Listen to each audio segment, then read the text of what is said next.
phone. She said, don't do it. Laptop, phone, just stay out.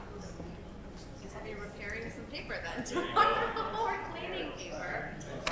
But I asked her, because I have my intern to, she said as long as it's volunteer signed, she's fine.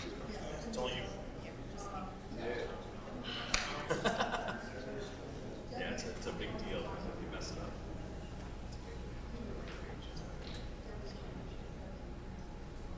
It's easier to handle. Thank you, John. Do you know where your file is, Steph? You want to come up and get set up?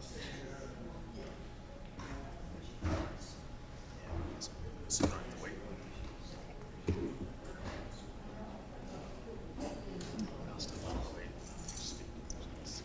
Okay. We're not get to this?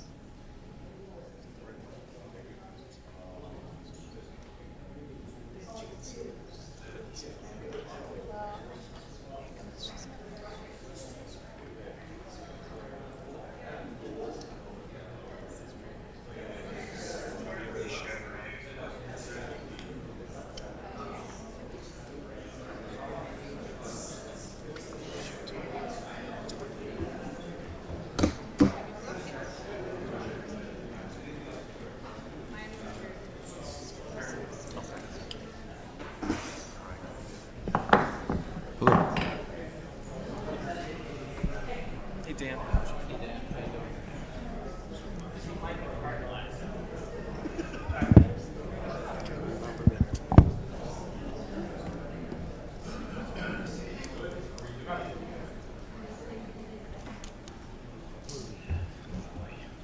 Three.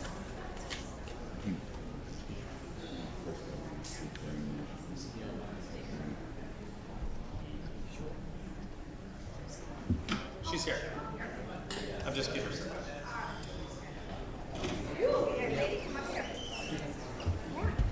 Should I go back there? Want to sit on the end, or you want to sit? Can everyone scoot down if you don't mind? There's an extra copy of the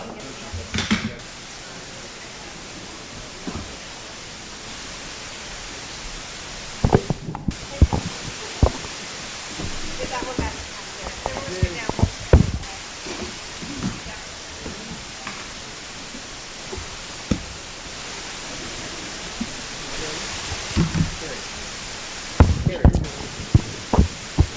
Carrie. Carol and Pat back there? Carol and Pat, are they back in there?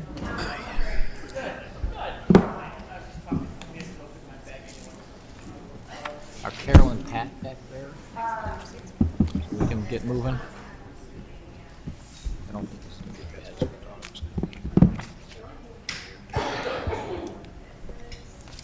I know.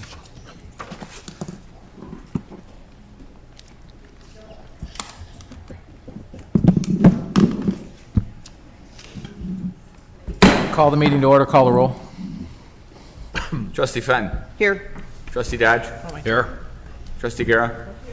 Trustee Ruzick. Here. Trustee Calandrello. Here. Trustee Carroll. Mayor Pico. Here. Please rise for the pledge. I pledge allegiance to the flag of the United States of America and to the republic for which it stands, one nation, under God, indivisible, with liberty and justice for all.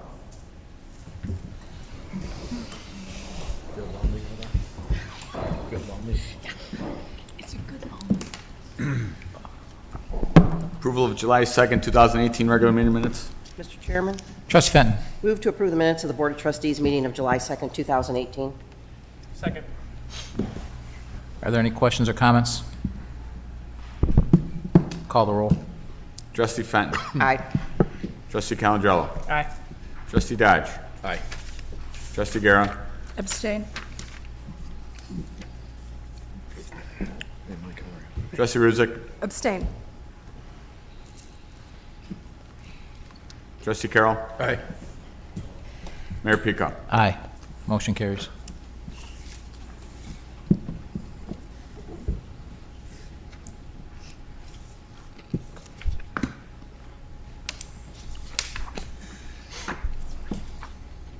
Catholic Charities ref license.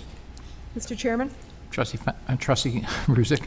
I move to approve issuing a raffle license to Catholic Charities to sell raffle tickets beginning July 17th, 2018, for their event on Monday, August 6, 2018, at the Crystal Tree Golf and Country Club. Second. Are there any questions or comments? Call the roll. Trustee Ruzick. Aye. Trustee Calandrello. Aye. Trustee Fenton. Aye. Trustee Dodge. Aye. Trustee Guerra. Aye. Trustee Carroll.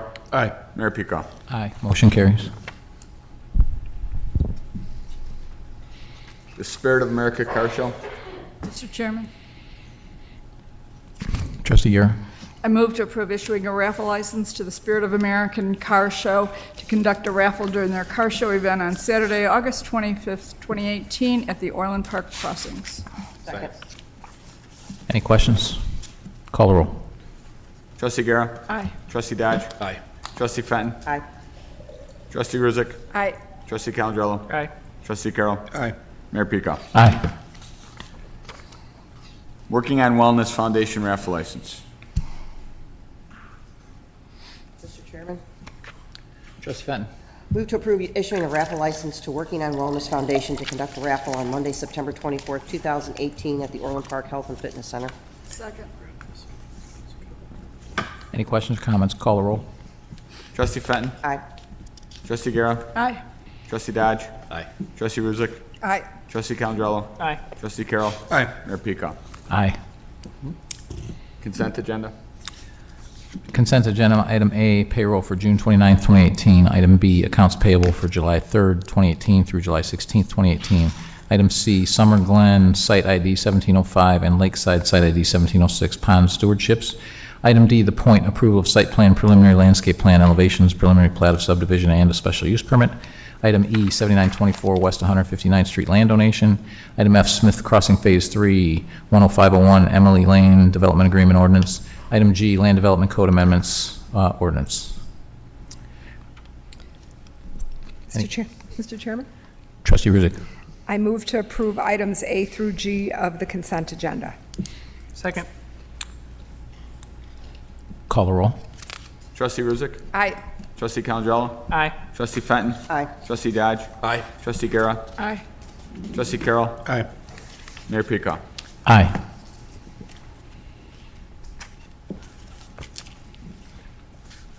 Ravinia Avenue water main replacement. Mr. Chairman, Trustee Fenton. move to approve accepting a bid for Ravinia Avenue water main replacement from P.T. Farrow Construction Company of Joliet, Illinois, of an amount not to exceed $287,048.25, $274,048.25, plus $15,000 contingency. Second. Any questions or comments? I do have one question. How did this compare to the budget? It was slightly, I apologize.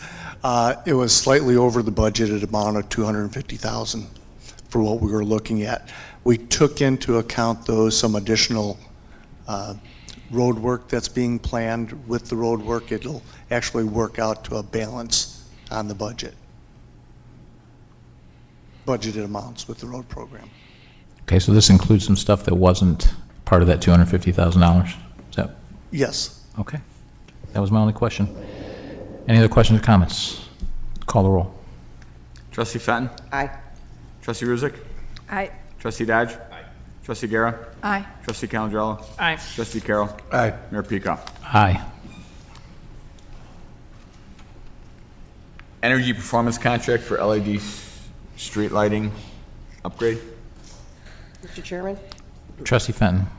move to approve accepting a proposal for energy performance contracting LED lighting, street lighting upgrade from CTS Group of Chicago, Illinois, for a single-year upgrade program with additional funding by deferring the Harlem Avenue streetlight upgrade and Public Works site improvement and master plan until 2019 for an amount not to exceed $1,072,524, $1,022,524 plus $50,000 contingency. Any questions or comments? Mr. Chairman, Trustee Fenton. The reason we're moving ahead with this program is to utilize all of the possible rebates and things that we will receive from ComEd, and we do have the money that we can switch because those other two projects we wouldn't get to in 2018 anyway. Before everyone this evening, they do have a presentation from CTS LED street lighting presentation. If we did want it up on the screen to do a PowerPoint, they are ready to do that. If anybody has any particular questions, we also did discuss that there will be different looms for the different types of lighting. So the lighting that you would see from the LED on 151st Street would be different than the lighting that you will see within the subdivisions. And the LED lighting project is only for Village Street streets that are owned by the Village of Orland Park. So this would not be, for example, it would not be down LaGrange Road because we don't own that street. So this is an energy savings, not only with the rebates, but also by completing it within this year, we will automatically start seeing our rebates on our energy costs. Any questions? Just a comment, Mayor Pico. Just Proceed on. we talked about this briefly at the committee, is just making sure we have a bit of a public outreach program so people understand the changes, what they're doing, and what they can expect, because it's a different type of lighting. So we talked about that with the contractor and with staff, that, you know, just so as we roll this out, people know what's coming and know what to expect, because it will be different than what I think we've all been used to, is probably the short version. So. Any other questions or comments? So I have a couple questions. One, does this include the smart tech that we were going to put up with the LED lights that we had talked about initially? The monitoring capability? Right now, it does not. Okay. It has the capability we can increase. It'll cost more, but it is not included right now with that. Okay. And then the second question that I have is back when this was originally shown to us, where, you know, we talked about it and said, hey, let's push forward with this. If we can get a payback of 8 years, it makes sense to do it all at once and not wait. Totally agree with. But if you recall, the estimate was $4 million from CTS Group. This comes in at $1 million. How can you be off by a factor of 400% on, you know, on estimates that were given to? I understand they were just simply a broad-based estimate, but to be off 400%, that's not even close. A lot has changed since then, which are the prices for the heads have come down as well. We overestimated the number of lights. We included all the lights in town, not just the ones that we are doing here. Lighting including LaGrange Road and 159th, all the lights, and decorative as well. These are strictly the residential lighting, and it's about 2,500 lights that will be converted from the HPS to the LEDs. The estimation of the $4 million was a really high estimate for the cost of the lighting itself, the heads and the installation. So I guess you might understand my concern going from 3,000 lights to 2,500 lights. We go from 4 million to 1 million. We may never have even looked into this if we hadn't really dug in and pushed on this. But when we're given an estimate of $4 million, so so this fits more broadly into my concern. You remember the LED and T12 discussion we had and T8 discussion, and how long it took to get the information. It took us 2 months to get all of the information we needed. So I'm just letting the folks from CTS know that you know, we're paying attention to this and want to make sure that we start getting some tighter estimates when you come to us, and because we need to make good decisions, we need good information. Can you, Mike, step up to the microphone, please? Again, my name's Jaime Frost. I'm one of the engineers with CTS. The actual amount of lights that were budgeted for was 6,000. So included in those 6,000 were also some decorative lights. The manpower and the cost of those replacements for the decorative fixtures much more labor intensive, and the materials cost more. So it wasn't 2,500 to 3,000. It was 2,500 versus 6,000. Okay. So it's just I want to clarify. All right. Thank you. Any other questions? Call the roll. Trustee Fenton. Aye. Trustee Dodge. Aye. Trustee Guerra. Aye. Trustee Ruzick. Aye. Trustee Calandrello. Aye. Trustee Carroll. Aye. Mayor Pico. Aye.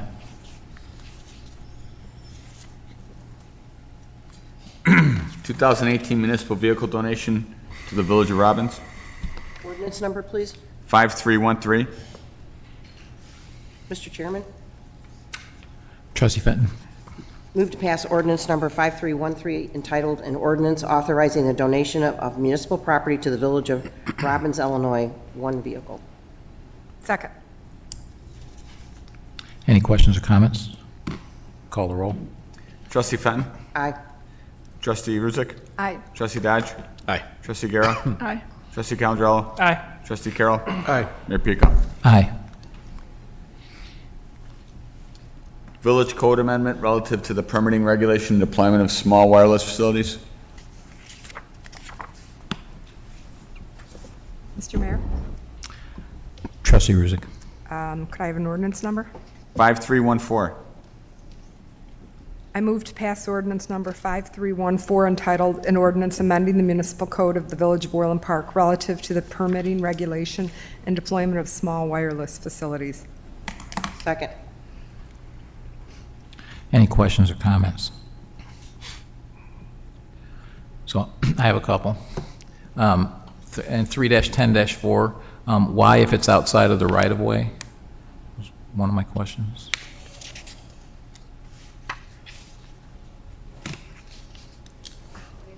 I know. That's why I had the paragraph for you. 3-10-4.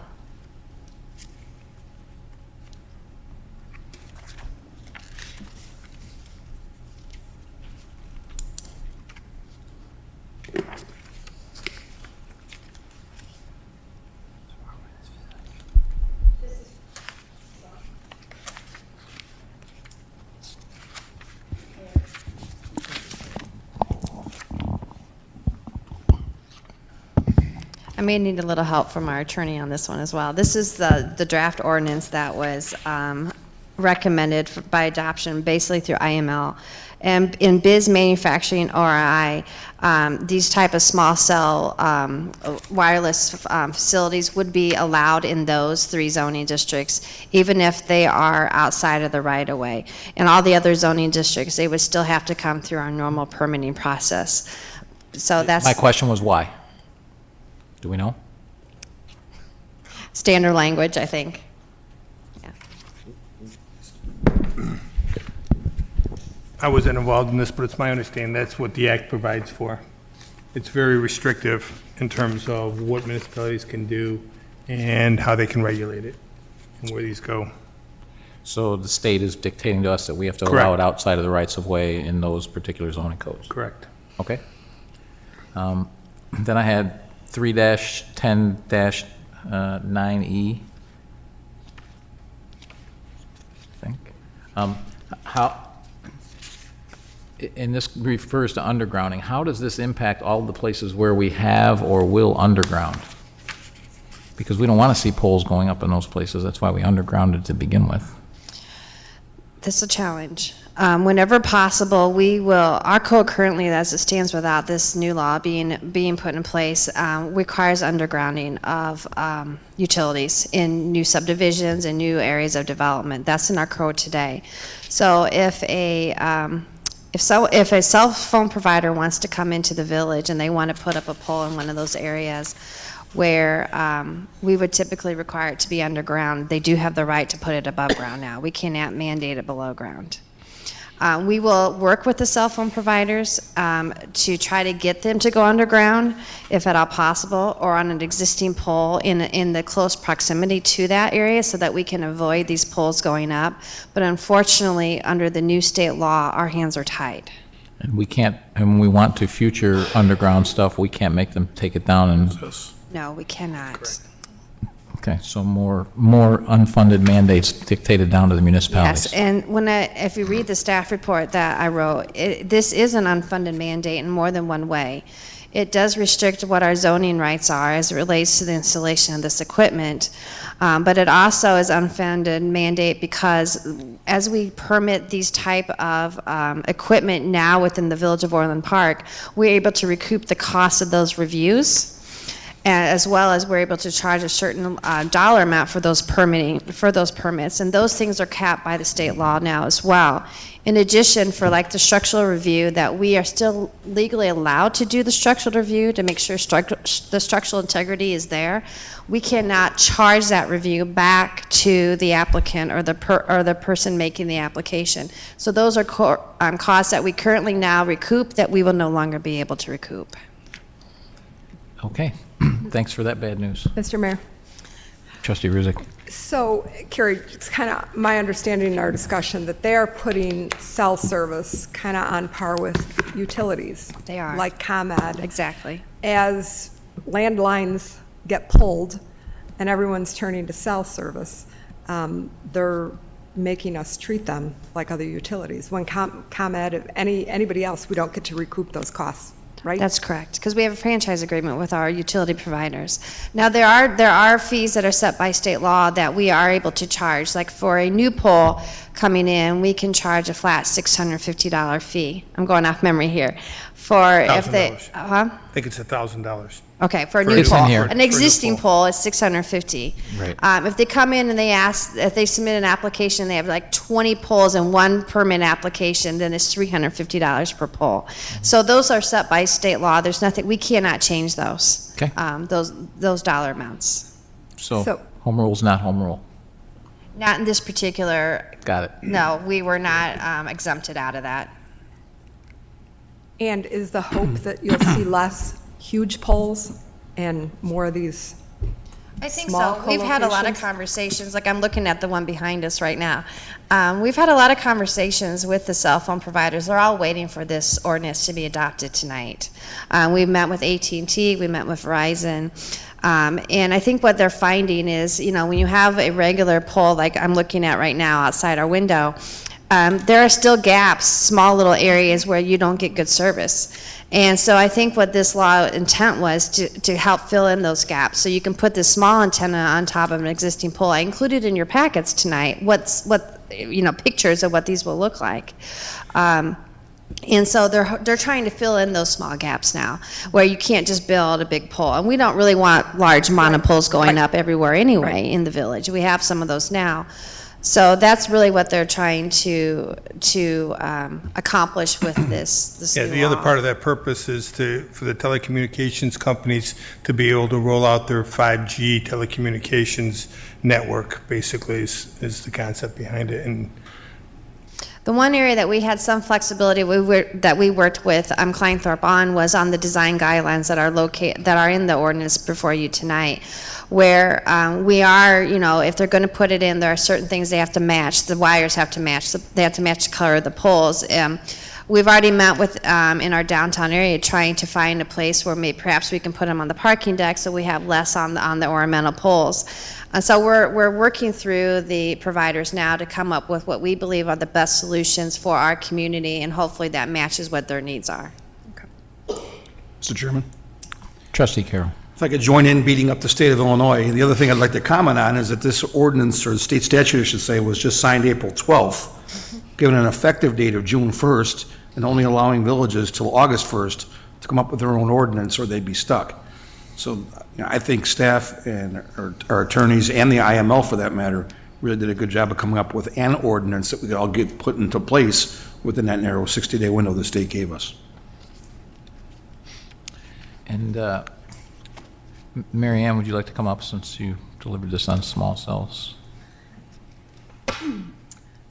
Thank you. I was going to ask about 5G, and Attorney Walsh clarified, basically answered my question. But given that, are you aware of scientific research about the dangers of 5G to the human body? Personally, I'm not aware of it, but in this case, then, with the laws passed by the state of Illinois, there's nothing that we can do on this board floor. As you've already heard, none of us are happy with the unfunded mandates and being jammed down municipalities' throats, but there's nothing we can do. And you realize that the reason why they don't want to go underground is because it needs to be above ground in order to travel. And they need to have multiple devices all over the place in order for it to, because 5G does not travel as far as 3G and 4G. It's very dangerous, very. I'm very upset about this. And I would also like to ask how I may push back to the state then about this installation and implementation of 5G. So regarding the fact that it's a network, and that I think we're all familiar with that it needs to be above ground, but as far as pushing back on the state, it's your state rep and your state senator are the people to talk to, but this is already signed and already enacted, so it's going to be pretty hard to get it unrolled.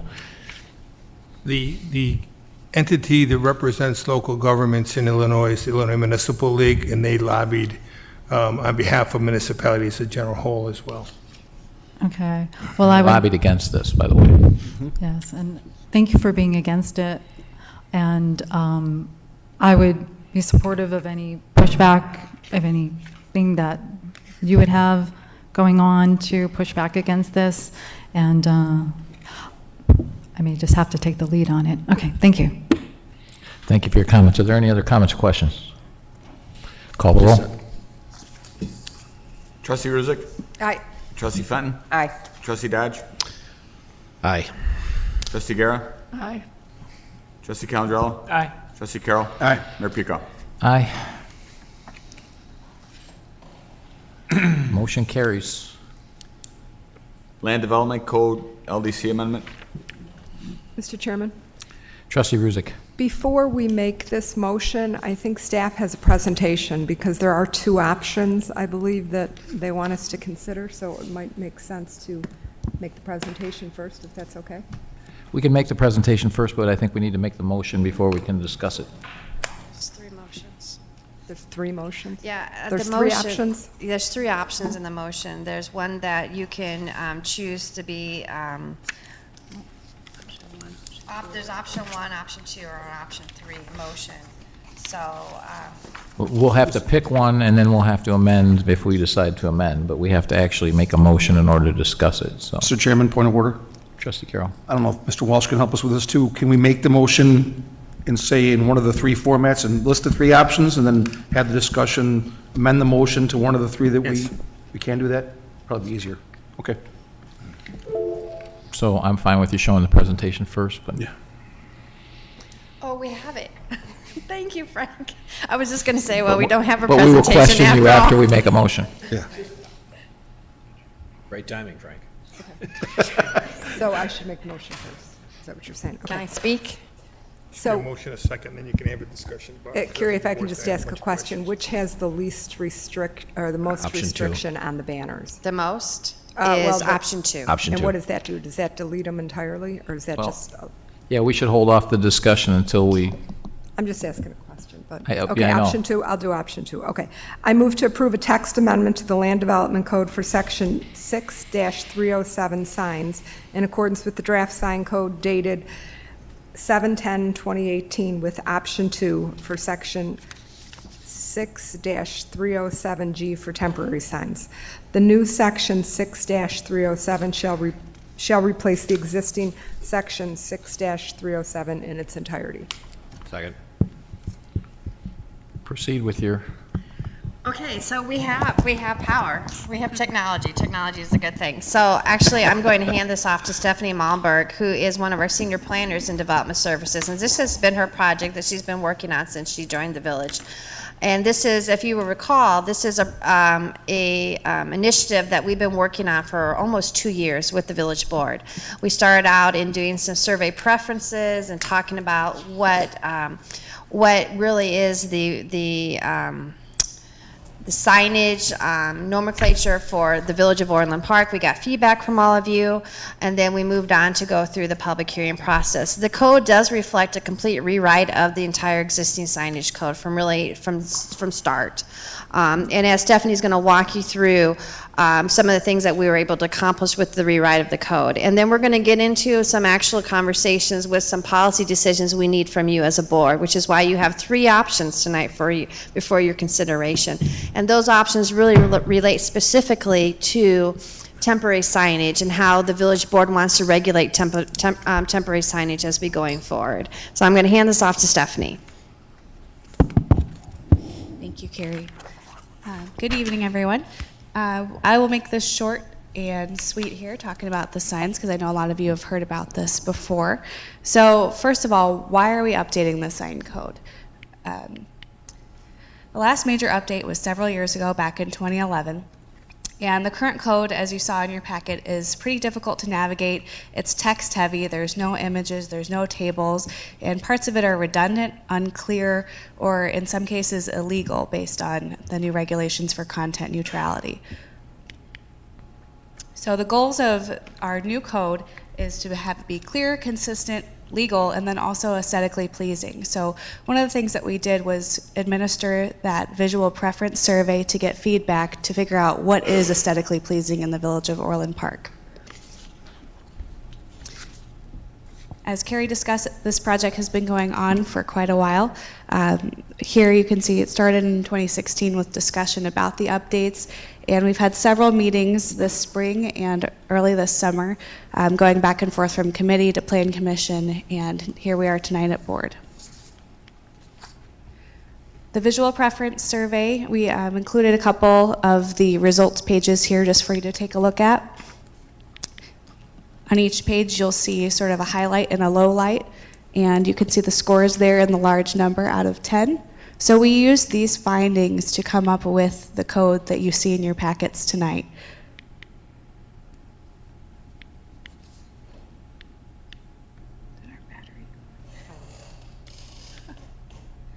All right. And this last page is a sample of the temporary signs. So just as an example, this is something where the A-frame signs that you see with the green highlight there in the upper left, that was something that scored highly. So we wanted to make sure that even though that's a prohibited sign right now, since everyone seemed to favor that, it got very high scores across the board, that would be something we would change in this code and decide to allow that with certain conditions.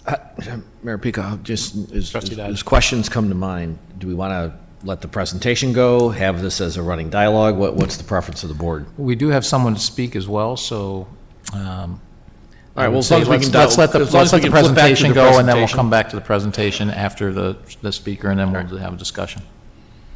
Okay. So just real quickly, some notable changes. There's small things like some clarifications. We added how to calculate things, how to measure things, some definitions to provide clarity. There's a restoration requirement, so now when people take down and put up new signs, they'll have to restore the facade. You won't see the little holes and blotches on the paint. Reorganizing the sections to make a little bit more sense to not only the businesses, but the sign companies that have to produce these signs and make sure they meet the codes. We added a lot of graphics and tables to, again, make things very clear. We were allowing A-frame signs, like I mentioned in our previous slide. Box signs, feather flags, and pennants would be prohibited based on that visual preference survey. We added a section for non-conforming signs, and there is a simplified formula for sign face area, and changes for temporary signs, which are sort of to be determined tonight. And here are some of the examples of the graphics that we added. And examples of some of the tables we added. So that brings us to the temporary signs, and we can stop sort of the presentation mode here if you'd like and talk more in depth. But as Carrie mentioned, we do have three options. We have option 1, which is less restrictive, option 2, which is more restrictive, and then option 3 is sort of a hybrid of whatever regulations you see fit that may not necessarily be option 1 or option 2. So we do need to have a vote from you guys tonight so we can put this in final format for an ordinance to be coming back for you at the next board meeting. And I don't know, Mr. Mayor, if you want us to just stop, or we can talk about the differences between the less restrictive and the more restrictive real quickly, and then you can open it up for conversation. Let's move forward with the rest of the presentation and let the people who are here to speak on signage speak, and then we'll discuss it, and I'm sure. So we'll just go real further quickly, depth. going on option one, and this is included in your packets as well, is this is really a very more general liberal interpretation of temporary banners that could be incorporated within the signage code. If you look at the allowable number of times that this would be permitted, this is for temporary signs for a banner that would be utilized by a business that basically says that 4 times a year for 7 days, they would be able to have a banner display.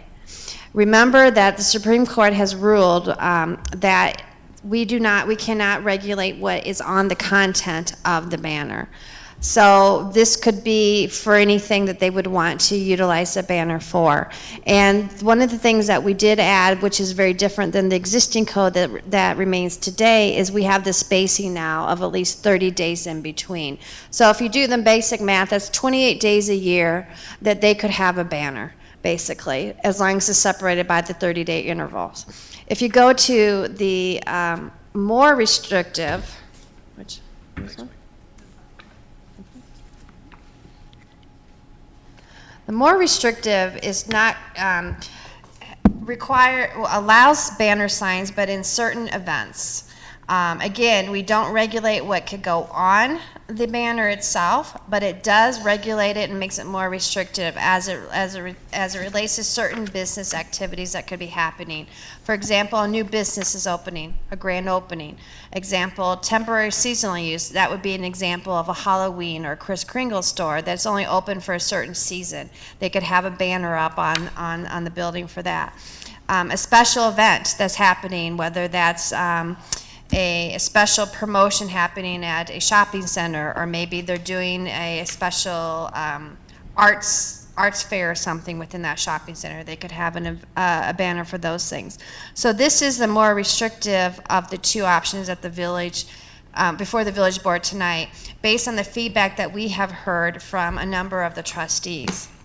At the end of the day, this truly is a policy decision that the board can make. We have provided you with as much information as we can in the rewrite of the code, but really at the end of the day, it's really what you guys see to be the guiding principles as it relates to signage for our business community. And not just our business community, this sign code also regulates our industrial areas.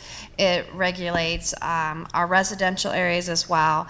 As Stephanie noted previously, under the temporary signage provisions in the code, the flappy signs that, for lack of a better word, that you do see currently in the village in front of many of our businesses, which are permitted under our existing code, under this version, they no longer would be permitted. The sandwich board signs that you may see in a multi-tenant shopping center where maybe they have a special for a sandwich or something in those A-frame signs, that's something that was prohibited in our existing code, and is something that we are actually recommending to be permitted now in the new code. So those are some of the nuances that are before you tonight for consideration. But we knew that of the concerns we've heard from the village trustees, that really your focus was on a lot of the temporary signs that we see currently today throughout our community. Is that it? That's it. Okay, Mr. Ald? Thank you.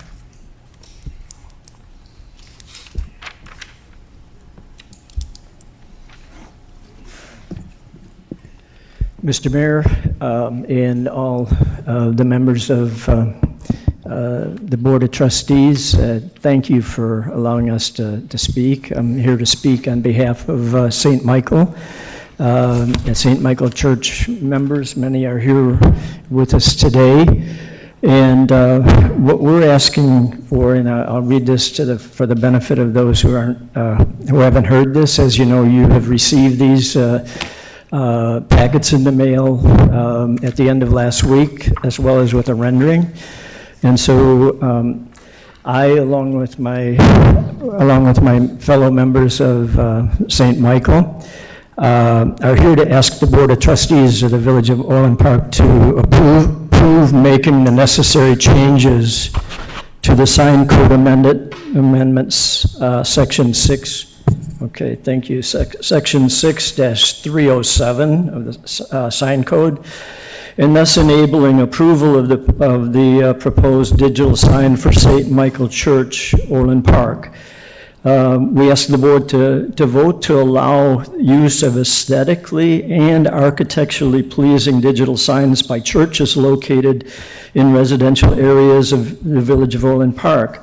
This in no way means we are here to exclude the commercial area, because when I've spoken before, I have spoken quite pointedly at the advantages that are bestowed upon the commercial community with the use of digital signs when they are appropriately have built an ordinance that would require them to be aesthetically and architecturally pleasing. And I have pointed out that even and we don't want to, we have no objection to the commercial area. The focus is on St. Michael, but just alluding to the commercial area for a moment, there's been a new purchasing model and delivery model with the advent of Amazon and people of that nature. And so it has impacted the retail businesses quite greatly. It has also impacted the tax flow to the Village of Orland Park. And the thing is we now have effectiveness history that shows the increased business that commercial businesses can have by the use of on-premises digital type signs, under well-crafted ordinance parameters. And then the net result is it shows an increase in business, it shows an increase in tax flow to the village. It shows a greater efficiency of business operation, because instead of the newspaper and TV and brochures and those kind of things, nothing wrong with that. But with the digital signs, they're much more efficient, and they have cost of operation declines, lower costs of operations, and so more profit for that business, greater cash flow for the village in terms of increased revenue, and those are all provable, and I have the documentation that back that up. So I just wanted to mention that as an aside. And so solid surface only sign face background, such as the rendering that I sent to you with that particular version, and you have that in your hands there, and white letters, which are just an example using that rendering. Extended message duration can be written into the ordinance, and other your time is up. parameters. How much time is it? You get 3 minutes. I gave you over 4. Yeah, it's supposed to be 5. And actually, our ordinance, it's 3 minutes. yeah, I have the ordinance, and it shows 3. It shows 5 from last year, and I think that was pointed out to Mr. Mahalik. It was changed. Pardon? It was changed. Okay, can I finish this? I would ask if I could finish this. You have 30 more seconds. Pardon? Okay.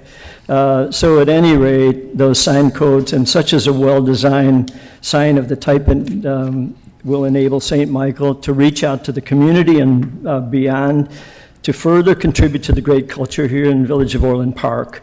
Also, there was some reference to the historic area.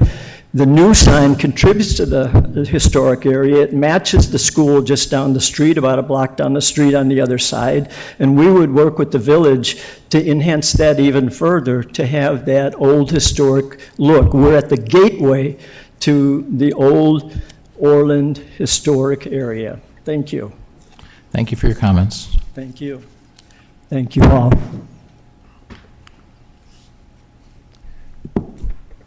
Trustee Dodge? We kind of went down this pathway sometimes, so we've taken a couple of runs at the sign ordinance. So if I heard you right, Carrie, just confirming, for the record, I guess. So the waving banners are now going to be forbidden. They are prohibited. And for lack of a technical term for this type of sign, those waving sausage blow-up inflatable things, they're Yeah. gone too? The Sausage Men, right, they're gone? Yes, other than for a grand opening for no more than 14 days, you're allowed to have an inflatable You under are. the current code. All right, well, we should Yes. get a little bit deeper on what inflatables mean. Yeah. Right, because But that's, only for a grand opening. But yes, we call those feather flags. So- Yes. I'm going to step in here for just a second, just to try and keep this sectioned off, because this is obviously a pretty broad topic. Why don't we talk, if the board doesn't mind, we will talk about the non-temporary signs with option 1 and option 2 first. So anything else in the code that we may have issues with or want to discuss, and then we'll move into option 1 and option 2. Maybe that'll keep it a little bit crisper and easier to follow. so what are we tackling? Non-temporary first? We're tackling non-temporary first. Mr. Chairman. Trustee Carroll. If I could ask Ms. Malmberg a question. I think I know the answer, but before I make my comment on the non-temporary signs, we did a preference survey, and like Carrie mentioned, I know this has gone on for 2 years, maybe even a little bit longer with the background work. I know there were surveys done of board members, but there were other stakeholders of the community, I think, that took that survey. Can you confirm that? Who took the survey? Was it just the board, or were there other members? It was the board, and it was also certain people on the staff as well. Okay. Yeah, so there's 10 total people who took the survey. So we did not give the survey out to the general public, although when we first drafted the code, we did send it out, the first draft of that before it went to public hearing. We sent that out to the Chamber of Commerce, and then they proceeded to send it out to all their members so that they could have comment on the proposed changes. The reason I ask that question is when we're talking about the non-temporary signage, when I've talked to members of the business community, this signage issue, specifically what Mr. Earl just mentioned, the digital signage issue, was probably one of the 2 biggest hot-button topics that I've been approached upon with the business community. And I know, as one of the 3 board members that also are licensed attorneys, we get a little bit nervous when we hear about signs because of the Supreme Court case about signage, and we are well aware of the fact that we cannot control content, that any restrictions we want to set as a policy must be content neutral. That being said, having grown up in Orland Park, I don't quite necessarily share the views of clearly the 10 people that took the survey, because I've looked at them. Mr. Lamargo sent me the summary of the survey results, and it's clear that everyone that took that survey is strongly opposed to digital signage. But looking at some of the marquee-type signs that we do allow under the code, with these white metal background channeled signs with the black plastic letters, and it seems like every business in town that has one is missing half their letters, and we have to try and figure out with our decoder rings what the special of the week is, because the letters are half missing. How that is more palatable than a digital sign is kind of baffling to me. I do get it, because having served as a municipal hearing officer for a lot of villages, the signs that some villages allow when they're flashing like crazy and the message is changing every few seconds, clearly that's a distraction to drivers. But without addressing content, I think there is a way to allow a nicely landscaped digital sign like Mr. Ald's talking about, and he presented in his materials, if we were to control the number of times that message could change. Once an hour, 3 times a day, whatever it might be, to me, that's a lot more appealing than some of these metal and plastic letter signs that we do currently allow. However, we have had that survey. I know it's been looked at through committee and everything else, and just looking at the survey again while I was waiting to hear about this, there were 3 digital signs in that survey packet that we got. One was ranked 2 out of 10, 10 being a sign that's highly liked, and 1 being one that's highly hated. And then we were asked to say what we hated about it, and what they hated was the digital mixed message. Another one was 5 out of 10. Again, it was the digital that people hated.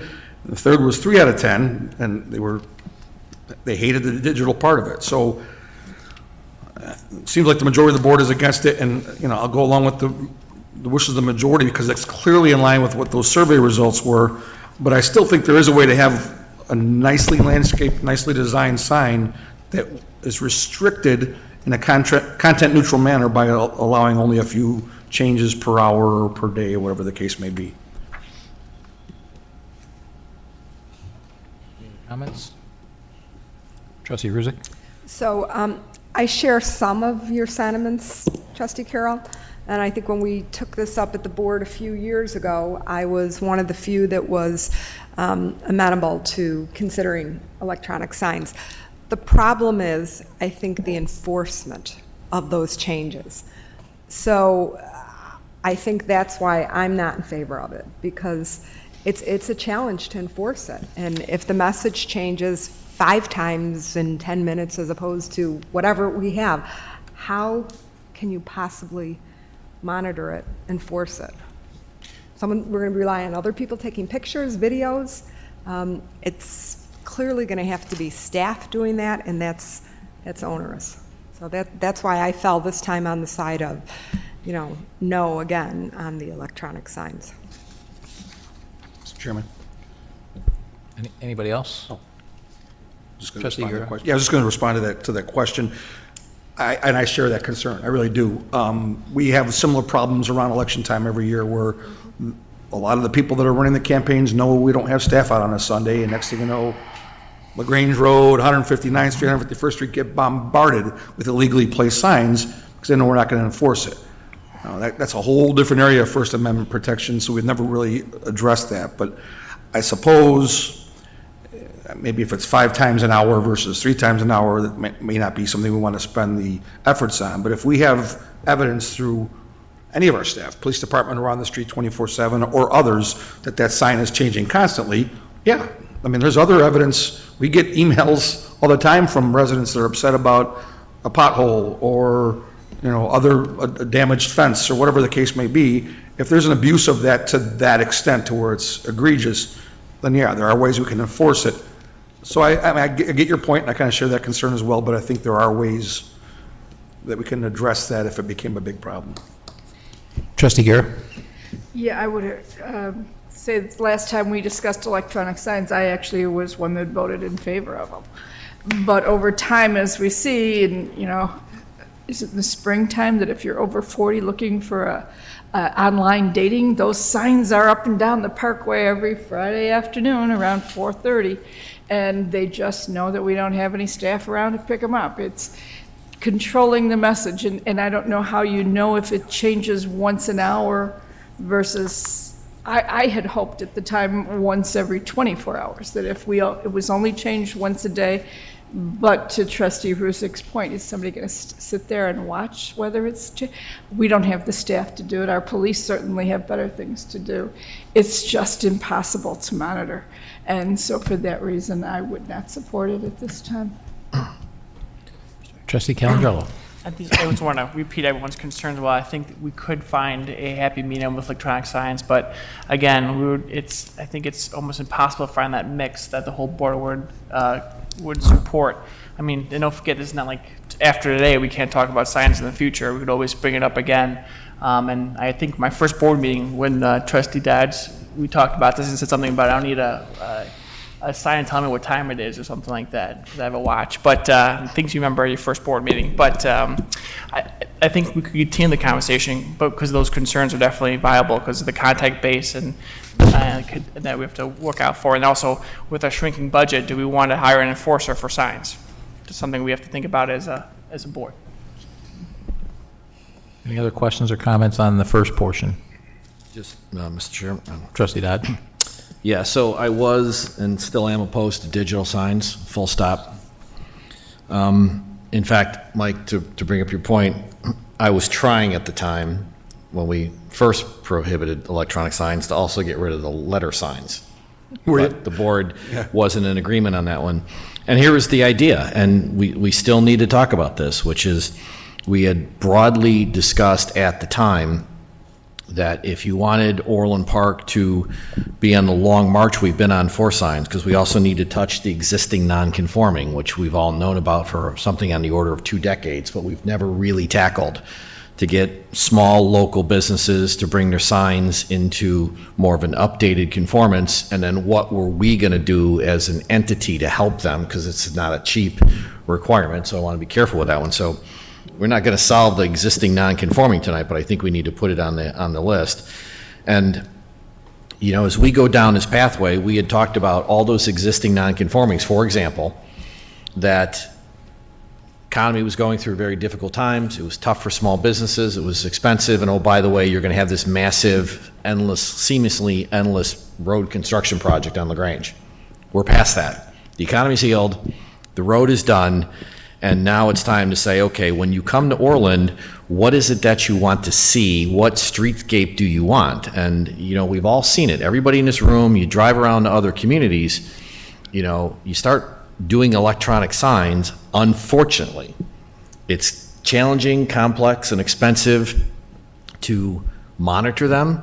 And it's not that the individual operator of a franchisee business, for example, is bad. They just don't think about it, and then they got to call corporate to get permission and not to put up the, you know, Coke is $3.99 this week kind of sale. So where I've been and where I am is I'd really like to get our signs in a different place, permanent ones, including all the existing non-conforming. We have to talk through that and think it through, but not necessarily tonight.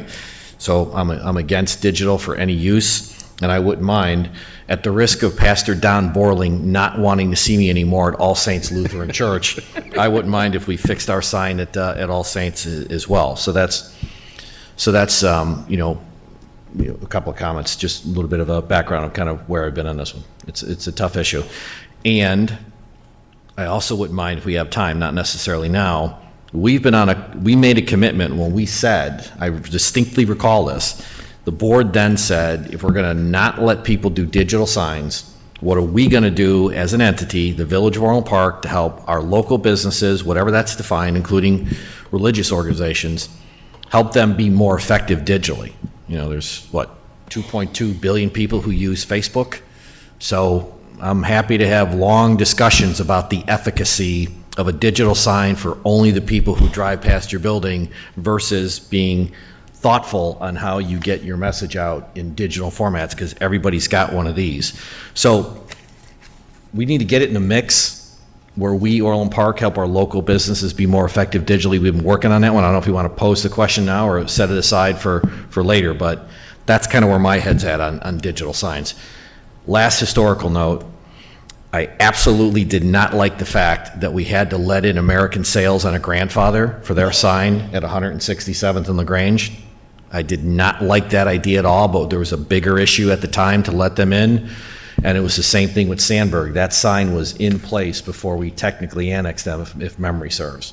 I didn't particularly like having them having a digital sign when the rest of the town didn't, but at the time we didn't have any control on the circumstance. So if we can walk those two signs back, I'd be even more thrilled. Trustee Fenton? Well, my opinion is on the digital signs, I'm totally against it, and it's because there's no way to enforce it. We, you know, as everybody has said, we don't have the staff to go around enforcing whether or not how many times it changed and things like that. We have no ability to enforce the context of it, but not being able to enforce following the rules. And it's unfortunate that we have many entities that would follow the rules, and I would think a church would follow the rules, and I'm a member of St. Mike's, but it's unfortunate that we have a lot of people that wouldn't follow the rules. And that's what we also have to look at. How many of those individuals are going to do that? So I was against it before. I'm still against the digital signs. As far as, I'm just going to give a suggestion on how to handle this, the temporary part. At committee, Trustee Ruzick had each item, we started at the top and then just took our opinion. And that way we were able to fill in just by going down from portable to banners to feathers to pennants to hot air balloons. It might be an easy way for, Mr. Mayor, for you to kind of staff to take a tally of where the board stands on each item. Okay, thanks for the suggestion. So first I have a question on the A-frames. Where are those going to be allowed? Because I don't want to see them all up and down LaGrange Road. So it has to be within, I believe, 15 feet of the entrance to the building, and there are certain parameters for it. Let me find the section so I can give you the exact information. There was a clearance on either side for the sidewalk. It'd be like 36 inches Can't block clearance. the public way. Yep. on the sidewalk. And they're temporary, correct? So there's a lot of stipulations. Right, but they could basically everybody could roll them out every day. It's an issue. Yeah, go ahead. Well, let's read through the conditions real quick. First of all, it'll be exempt from the permit requirement because every time you want to put it in and put it out of the business, it's a lot to enforce as well, permit-wise. And we know people are already putting them out anyway. So as a nice gesture, like you were saying earlier, to the businesses, that's something that makes it easier for them. However, the stipulations for them, they're called sandwich boards in here, sandwich boards, A-frames, and they must meet all of the general standards within section 6-307C, except they can be located on private sidewalks, provided that a minimum of 36 inches is clear for pedestrians. You only get one per tenant. The sign must be constructed of wood or aluminum and not plastic. Based on the visual preference survey, we want to go with something that looks a little nicer. The sign face area has a maximum of 7 square feet per side, so it can't be all that large. The maximum height is 54 inches tall and must be located within 15 feet of the tenant's entrance to the building. Must be securely anchored to withstand weather conditions, so it won't be blowing into the parking lot or any of the right-of-way. And it must be taken in at the end of business, so they can't have it out if the business is closed. Okay, so that's my question. You heard the response. I'll give you a few seconds to think about it while I opine on electronic signage. And then we can circle back. But, so I appreciate the comments, sir, and all of the emails and everything else that I've received from St. Mike's, as well as the comments that I've received from the business community regarding electronic signage. I mean, I'm very supportive of our business community. I'm very supportive of our non-for-profits and our church community. But I also am cognizant of what Orland Park looks like.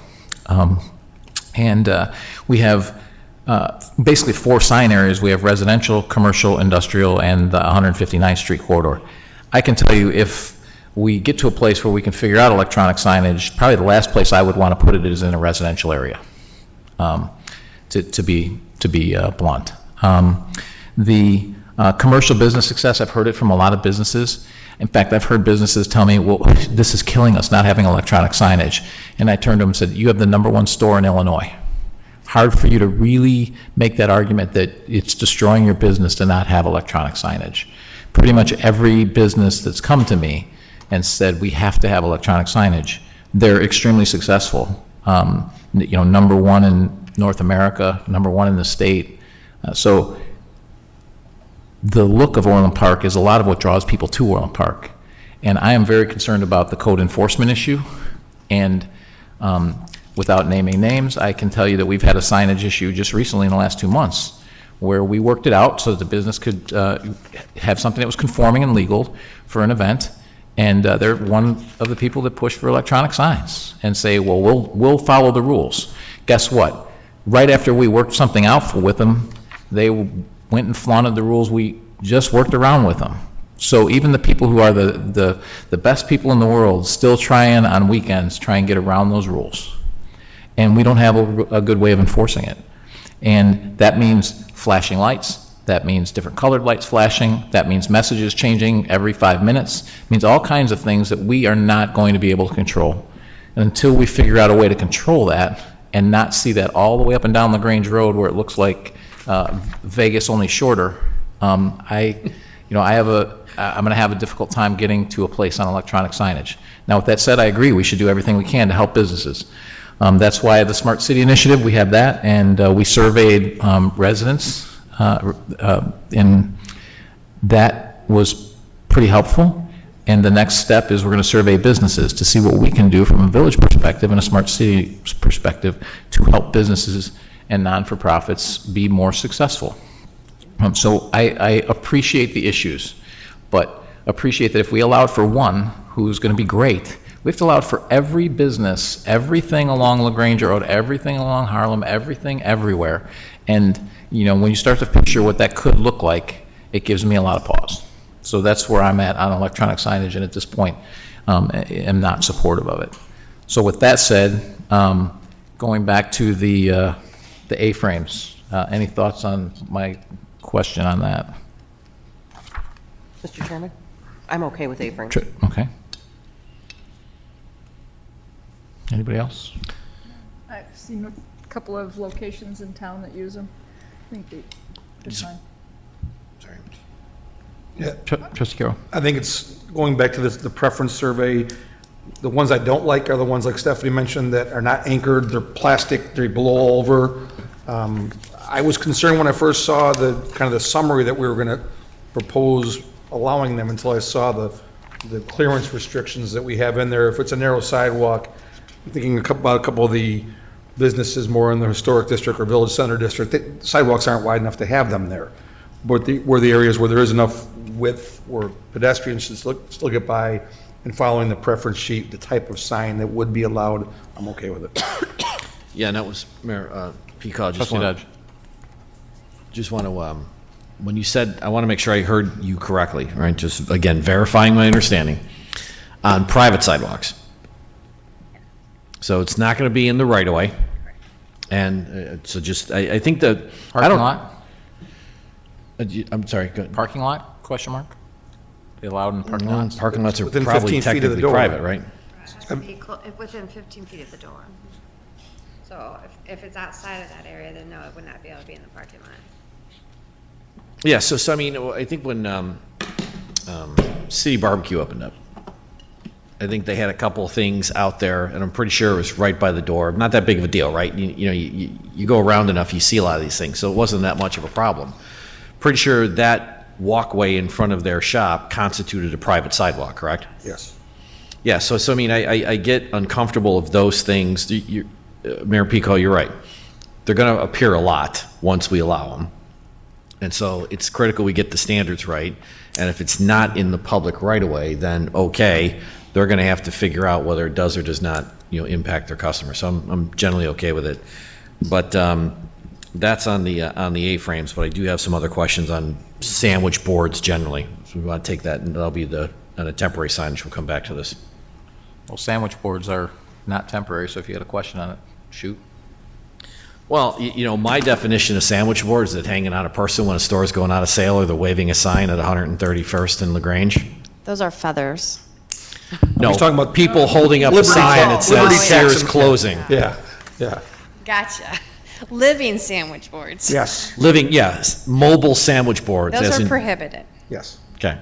We're just, They are now in our existing code as well, but they are prohibited. Why do I in the have code these as well. memories of actually seeing them recently? I know, and we get calls, and either our property maintenance inspectors respond, or the police department will respond to those. Sometimes they're in very unsafe locations. as Yeah, well. because Could let's kill just themselves. get the conversation going, which is who's likely to want to take a few bucks an hour cash to go stand at 131st and LaGrange waving a badly constructed sign? Well, okay, that's a law enforcement issue. Yes. So I just wanted to clarify that is prohibited. It is. And then we are going to be more aggressive about our enforcement because it always looked dangerous and it's just not a great visual. Yes. It is prohibited under the existing code, it is prohibited under the new proposed code, and in the events where it is a public safety concern, we have worked with the police department to assist us with those, yes. Okay. Mr. Chairman, Trustee Fenton. this is just a clarification because obviously my brain just fried. Hopefully I said that I was in favor of an A-frame, not the sandwich. Did I say A-frame? Well, we're classifying them as the same thing here. Because you do have it listed all as one on this sheet. What Trustee Dodge just described is not what we. I know, would- like the one that the person puts over Yeah. them. Yeah. Okay. We should make sure that when we do the They're ordinance, classified it's differently, clarified yeah. what that looks like. Okay? Any other questions on the non-temporary stuff? So my suggestion would be is that we make our overall comments on this, and then we can go down each of the different areas. Somebody wants to. Yes, sir. If you'd like to come, yes. My name is Peter Kitchen. I live in Orland, and I was wondering if a way to handle some of the signage issues, if we divide and conquer. For instance, you say you don't want to influence businesses, or you do want to influence businesses, but I think we're talking about a 501c3 at St. Michael's, and we're talking about a charity. Why couldn't we restrict signage that's permanent, has stone or brick around it, has a digital sign, and it's restricted to 501c3s. It's restricted to that kind of a thing, so it's not open for the public to come in and argue that I want this at my business, or I want that here, or I want this or that. I would think that that would be something that we could live with. So I appreciate your comments, and the board's discussed this, and I believe me, we have all seen the St. Michael's comments that have come forth, and we all saw them, I mean, at least 15 of them in the last 3 days. So we're familiar with it. But we have to allow one, we have to allow all, and that's... But why do we have to allow all if we're restricting it to? Because it's the law. No, I mean, why can't you restrict the signage to So churches, for at this instance? point, we're going to move forward with the rest of our discussion. The board has discussed all of this. It's not a discussion that we continue to have with the public. The public commented. We received your comments. The board's discussed it. We're moving forward now to temporary signage. Thank you. Mayor Peacock. So Trustee Dodge. On the existing non-conforming signs, you know, is this something that we can bring back to a committee at some point? Not for tonight's discussion, because it'll take a while, but I'd like to bring that back up as a topic. So maybe bring it back to the committee? Yeah, we can work with our attorneys as well to come up with some options. There are ways to get rid of legal non-conforming signs. We just haven't really gone down that path, but we can come up with some options and come back to the board on that. Let's start the discussion committee. Thank you. All right. Thank you. Okay, so any comments on, overall comments on the restrictive versus non-restrictive, or the option 1 versus option 2 and all of that? Mr. Chairman? Sure. Trustee Carroll. Keeping in mind what my thoughts are, kind of the gut feeling, I think a lot of this policy discussion about temporary signage is a gut feeling, because I think we all have had our experiences with being shocked at the appearance of some of these temporary signs. And I do know, I think Trustee Dodge mentioned it a few minutes ago, that we did loosen up our enforcement of the code, not the code itself, but the enforcement thereof during the LaGrange Road construction. And as many of us have discussed in previous meetings and in talking with staff, I think since the construction has ended, a lot of the businesses have continued to take advantage of our kindness and mistake it for weakness. But when I look at the two different ordinance options, to me, building signs, the banners that are placed on the building, require some skill and quite a bit of effort to erect. Don't seem to me to be abused as badly as these ground banners, for lack of a better way of putting it. Those signs that oftentimes are just an angle iron stuck into the ground seem to be abused quite frequently. So I guess my particular thought is that I like kind of a hybrid of the two. I like the more restrictive ordinance when it comes to the ground banners, because they're easier to put up, they're easier to abuse, and maybe the less restrictive version for the building signs, which typically require a contractor to come up and put them onto the building. So that's kind of what my first thought is before we have any further discussion. Any other comments? My comment relates to the definition of special event. I didn't see it defined. Did I miss it? Special event? Yeah, it is defined. Okay. It shall mean For the an purpose event of held this at a section. physical location within the village with a valid permit from the village. Right. Special events include but are not limited to charitable events and tent sales. Yes. Okay, how about regular sales? Could they argue that, you know, Option 1, half-price they could. hot dogs is that a special event? I'm uncomfortable. Well, no, because a valid permit is, we issue special event permits through a different process. So we have a completely separate special event permit process that we do for these type of things. So when we issue the special event permit, then they would be able to then have that temporary signage as well, along with that. Could we display option 1, your grid on option 1?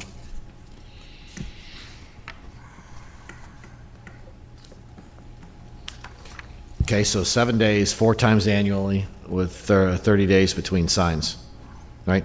Am I focusing on the right part? Yes, that's correct. Our existing code that we have today does not have that 30-day in between as a code language. So that is something new that we added to this. And then could you jump now to what option 2 looks like so we could look at the same area? So then this is really just, you're specifying the special events under option 2, and it's a much tighter definition. Right. Because I read your little less restricted option, I think trustee Carol is right. Takes a little bit of effort and skill to put up the sign, but under option 1, they could do it with some degree of regularity. So, you know, I think that what we're all trying to accomplish here is when, you know, if a business wants to get the word out, there's a lot of ways to do that.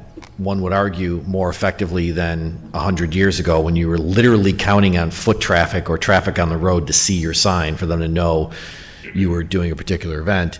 Nowadays, we've got different options to us. So I just want to make sure as we jump back and forth between option 1, option 2, option 1 seems fairly loose to me where they could be putting up a sign. I'm kind of pivoting off of what Trustee Ruge just said, where it's like, okay, we're having a sale next month. And they do it with high degree of regularity. Most people aren't doing that. Usually the big sign, the banners are just grand openings and store closings, and hopefully have more grand openings and store closings, but that's a work in progress. I just want to be careful with them, this loosening, Mayor Peacock, to your point, as soon as you thought you had something worked out, then they go right back to maybe not being such good actors. So I'm leaning more towards the more restrictive option, but for the record, only under certain circumstances, like it is truly a grand, net new grand opening, or it is truly a store closing, or it's a seasonal business. Halloween's only around for a while, Christmas is only for a while. The rest, not so much. Right, and that's why we defined those definitions in the code, so that was very clear under what criteria or situation you could get that. Because I guess what I struggle with, Mayor Pico, what I struggle with, Carrie, is duration of a special event. Well, we're having a really special sale. We had one 4 months ago, but this is a really, really special sale. Duly noted. So we've had this problem before. You put codes in place to create a look and a feel and experience, and then we're always chasing the tail to keep it enforced. And even this one allows more than I, quite frankly, am comfortable with. That was our spring sale, this is now our summer sale. Yeah. It's the other double super secret special sale. A little facetious, Carrie, but I think you see the point I'm making. I agree, and I think that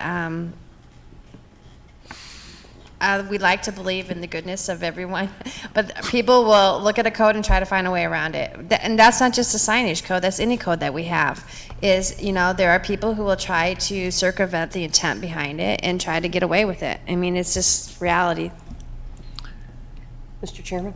Trustee Benton?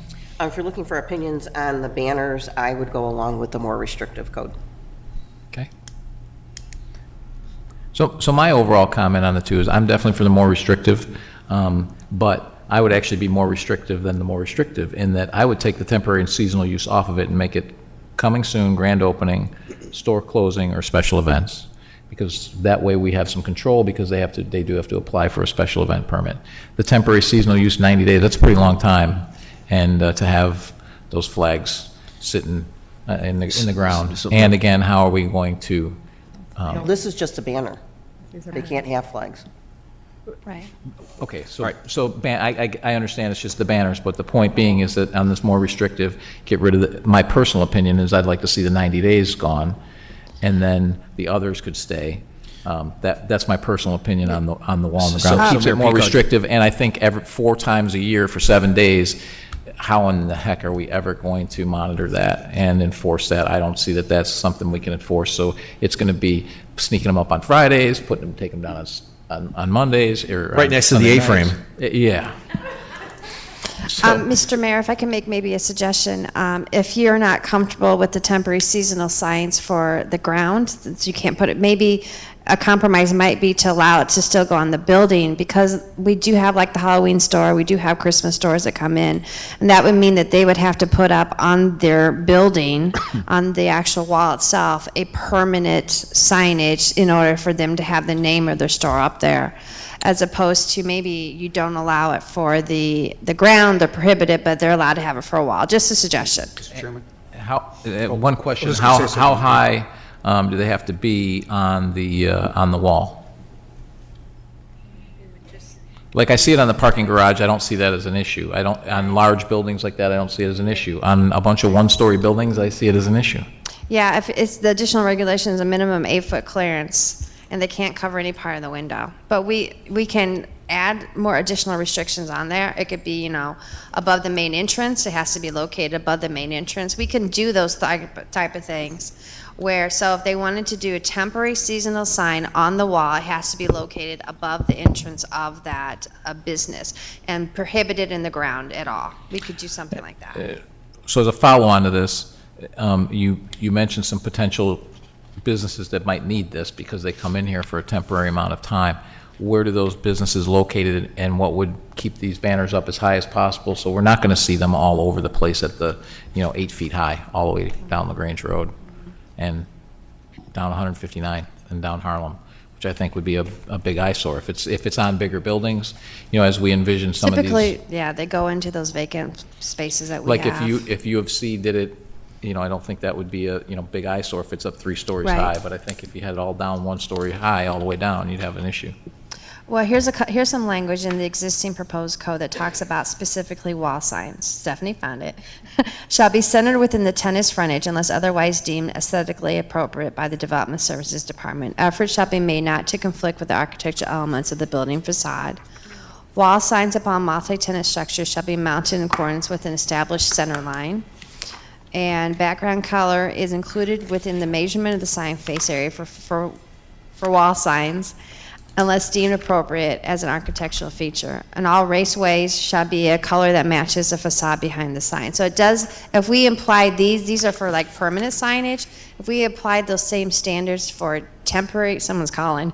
They want to get overtime and go pick up for the Secretary of State? Yeah. Jesse's not here. I'm sorry. Joe's watching on Facebook Live right now. So we could take these same standards that are in the permanent signage section and apply them to this temporary wall signage section for seasonal businesses if you wanted to. Okay. I was just going to say exactly what Carrie just said, which is I'm okay with the more restrictive in its entirety, but I do see the need for temporary signage on the wall, at least for those types of businesses. So I'd be okay with that kind of blend. Okay.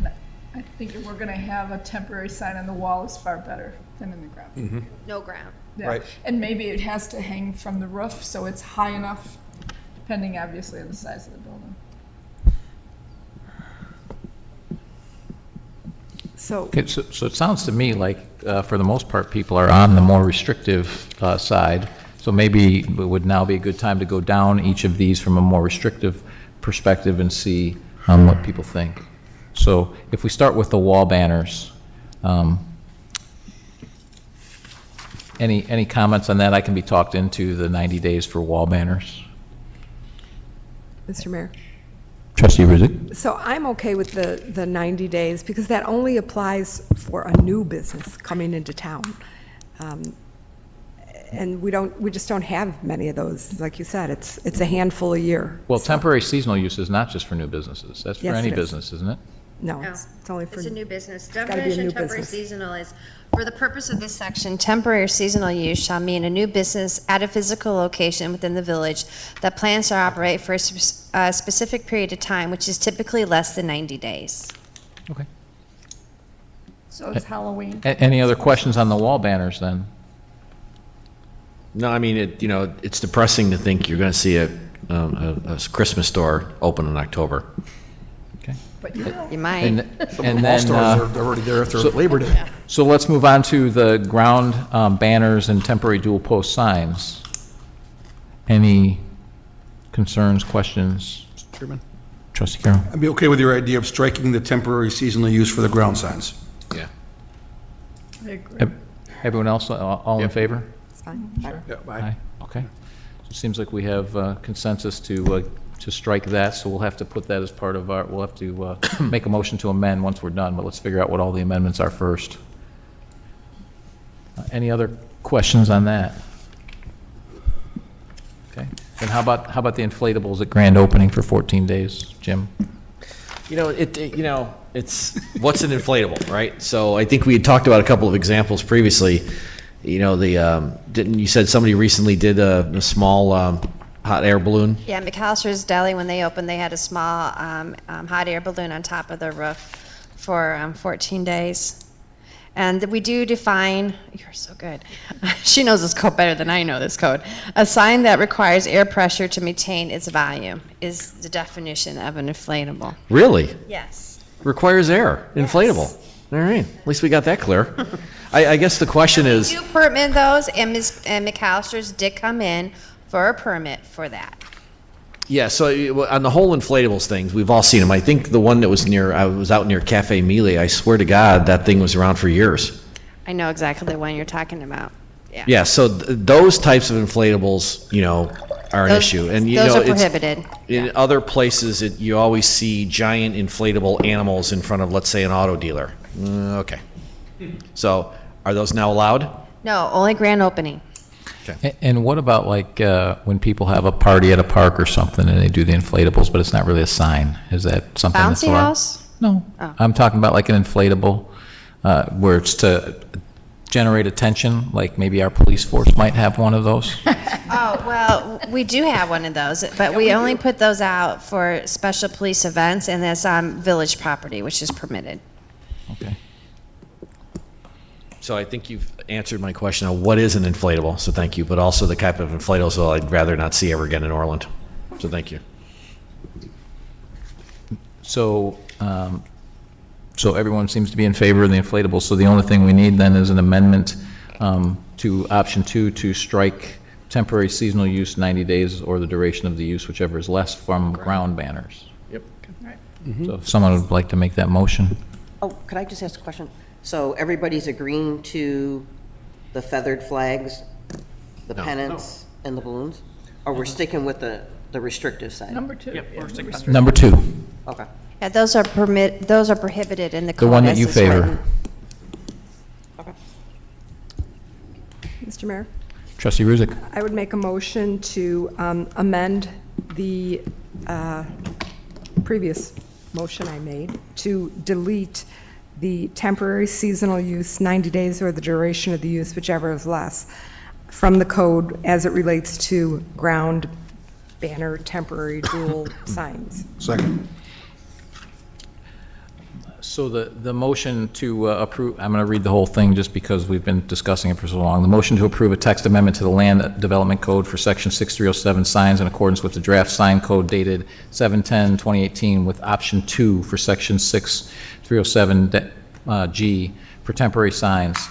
This new Section 6307 shall replace the existing Section 6307 in its entirety, and this was also amended to strike temporary seasonal use 90 days or the duration of the use, whichever is less, for the ground banners. Call the roll. Trustee Ruzick. Aye. Trustee Carroll. Aye. Trustee Fenton. Aye. Trustee Dodge. Aye. Trustee Guerra. Aye. Trustee Calandrello. Aye. Mayor Pico. Aye.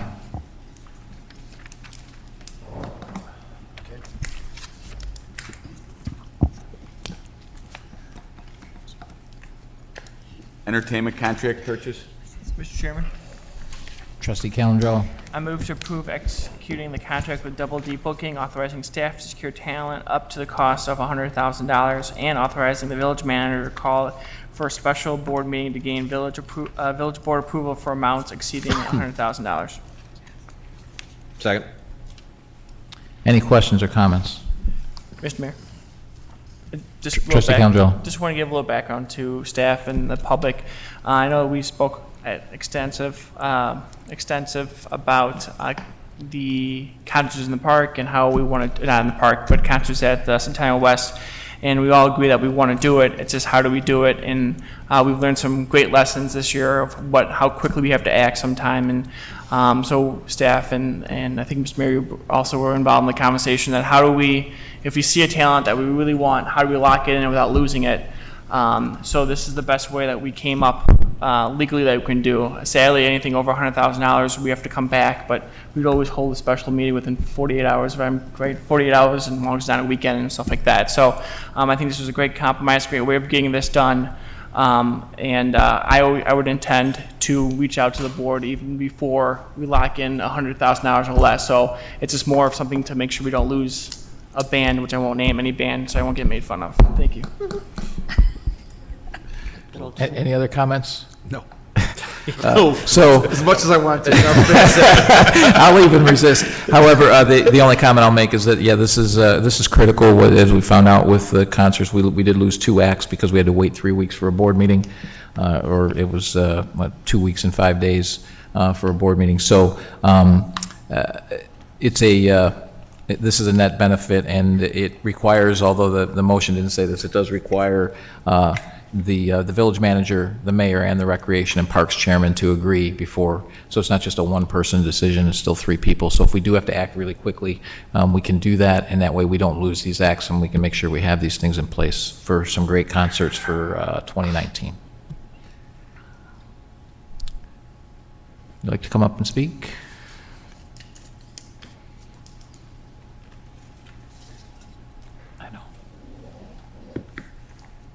My name is Tom Larney, and regarding a concert, we're not in the concert business, I don't think, in Orland Park.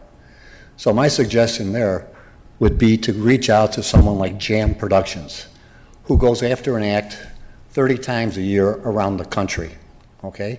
You go to them and you become a partner with them. They absorb all the expenses. You absorb the profit off of that expense. You're not going to throw any money, or our money, taxpaying money, out there. The promoter is doing all the work for you to bring that talent here. And I have people that will gladly talk to the mayor or... Sorry to interrupt, but I'm just going to save you in that part of this that you don't see is that we have already approved a promoter for this that was approved at the last meeting that we're going to use to, so everything that you're saying is already in place. We've already chosen a group to go with. And is that on a partnership, though? We're footing the bill, though, aren't we? We're paying. If I'm understanding this right, we're putting the money out. We're paying them 15%. And we want to break even with 3,000 tickets and charge $35 a ticket. So we're paying them 15%, and we have all of the background and all the other work that we've done. But as far as the policing and all that kind of stuff, we have that set in place. But as far as finding the act, promoting the act, and doing all of that, we have the group. We have a group chosen to do exactly that. Okay. So what you're suggesting, we've already done. Okay. So thank you. Any other questions or comments? Call the roll. Trustee Calangello. Aye. Trustee Dodge. Aye. Trustee Fenton. Aye. Trustee Guerra. Aye. Trustee Ruzick. Aye. Trustee Carroll. Aye.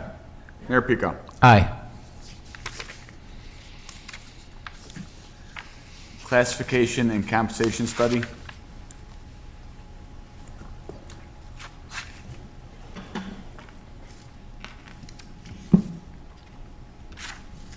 I'll entertain a motion.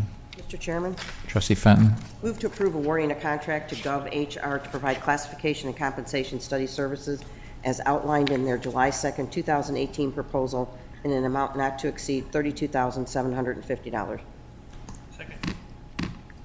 Any questions or comments? Just a question for staff. Trustee Dodge. So if you guys were to give me the summary version of what we're going to get as deliverables from the study, what would it be? The consultant's going to come in and they're going to take a look at all of our positions that we currently have within the village. They're going to compare what those positions are compared to the industry. They're also going to take a look at the way we're structured with our compensation as well and our STEP programs. And they will come back with recommendations and options for the village board to consider on how we can change that. Okay. So I guess broadly, just a couple of comments. So I think it's worthwhile, and I plan on saying yes. But here we're defining industry as just fellow units of government. So that's really just government to government. And there's a lot of structural factors that we can't control in our cost structure because we are a government and because we live in the state of Illinois. And so, you know, as we go down this pathway, it's like I don't have a problem with this and trying to think it through. I just want to make sure that when we come out of this, it's like there's not going to, okay. What insights are we going to get that are actionable? Right, it's going to be probably the best comprehensive, in-depth salary comparison and classification. But I also want to make sure that we have an open discussion with the consultants about, okay, if you're locked into these increases every year and their steps, and you then start layering in fully loaded cost of government employees, then if it comes back and say, well, you're underpaid compared to the village of X, and they underpay compared to the private sector, but then the private sector doesn't have to give away all the benefits we do in the public sector, the compensation, that comparison doesn't do me much good. So just giving you a heads up, I'm a little skeptical about the nature of the comparison. It's just government to government, and if we don't go after total costs, long-term costs of every time you add an employee, you're signing up for X. So I'm going to push. Trustee Gear? Just wanted to point out that we had a discussion about this very topic when we had our pre-budget meeting upstairs. I know the village administration, staff administration is looking at ways to adjust compensation programs, and this is one of the ways we figured we could do that, because I think we all agree, to the extent we have full-time employees, we want to attract the best and the brightest, and I think we've done a pretty good job of that. I will say that when I saw this in our package, I did reach out to the general counsel for the city of Joliet, because he's a friend of mine. He said this particular vendor did a very good job doing the compensation study for them. But again, if we're looking to attract the best and the brightest of municipal employees, you've got to do an apples to apples for that. Then I think we take that data, as Trustee Dodge is saying, and have the bigger discussion about, okay, these are automatic things we can't get around, so what are our options beyond that? But this particular vendor did a great job, according to the general counsel for Joliet. So the real Trustee Guerra? I'm sorry. That's right. He did block your view. He did block my view, I know. No, I think it's a good idea. We all know there's some issues that we've seen in the way this structure is in place, and we'd like to correct it. Any other comments? So I think it's a good idea to do this. I have shared concerns about only looking government to government, but you have to look government to government for sure. So when we see that, then we could certainly have a broader discussion about looking elsewhere as well. And maybe it's something we can even sample in-house depending on how broad the scope would be. Any other questions or comments? Call the roll. Trustee Fenton. Aye. Trustee Calandrello. Aye. Trustee Dodge. Aye. Trustee Guerra. Aye. Trustee Ruzick. Aye. Trustee Carroll. Aye. Mayor Pico. Aye.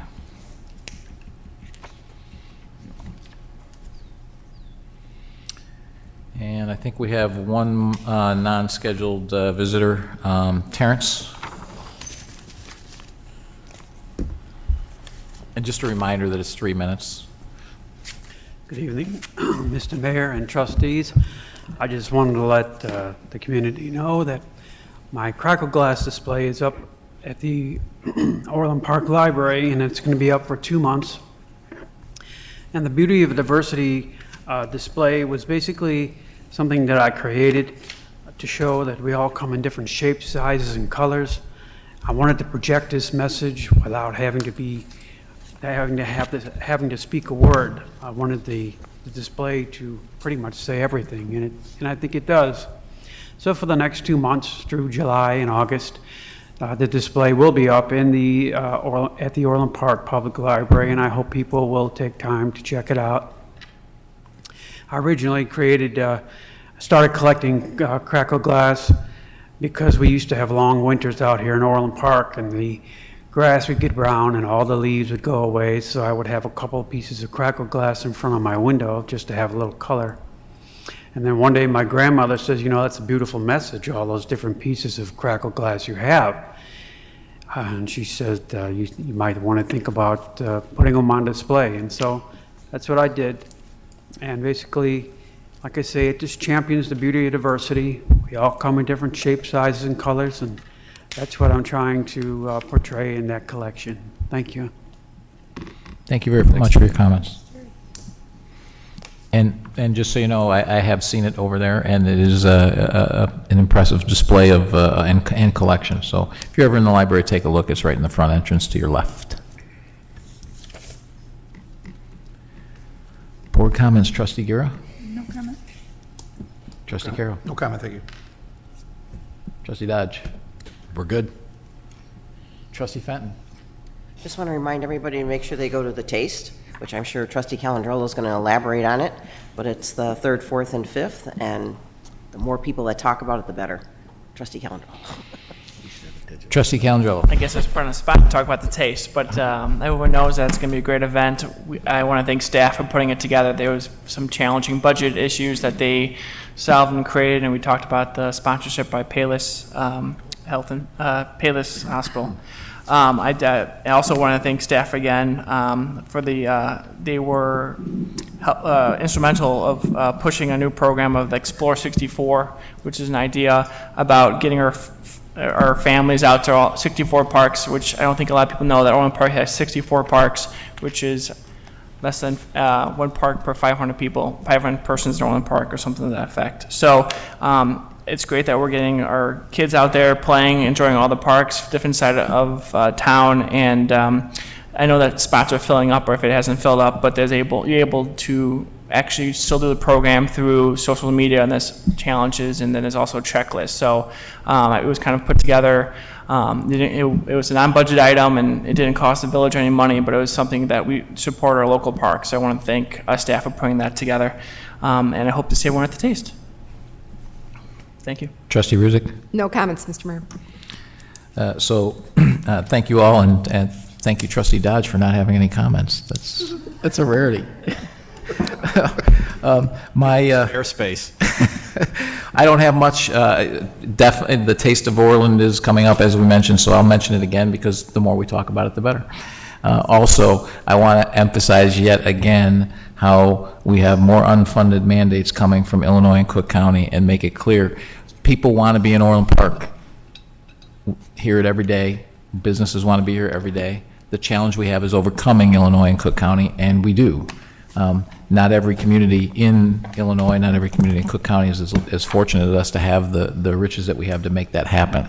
So we will continue to work on that and continue to lobby Springfield, not only for our behalf, but on behalf of all of our other municipalities as well.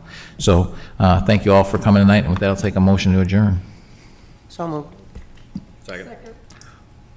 Call the roll.